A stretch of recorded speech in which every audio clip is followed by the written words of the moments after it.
Itong latest update ba sa itong panahon karong adlaw Lunes, Marso 14, 2022.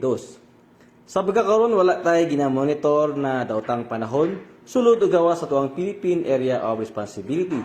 Wala sad tayo nakita na mapurma na bagyo sulod sa tuwang PAR. Sa pagkakaroon ang easterlies o ang init na hangin di kasasilangan ang nagpasulawi sa tibuok nasod. Ug para sa kahimtang sa panahon sa atong mga forecast areas, kasunod na 24 oras ang Tibok Visayas, Occidental Mindoro, ug ang Palawan, lakip ng Kalayaan Islands, mga senatib mayong tempo sa panahon o generally fair weather. Padayon nanta mag-monitor sa atong mga gipang issue ng mga thunderstorm advisories. Para sa dugang impormasyon, bisitaha atong official website. Gikan diri sa buhatan sa DST Pag-asa Visayas Mactan, kini si Mark Gales. Daghang salamat ug mag-amping tang tanan.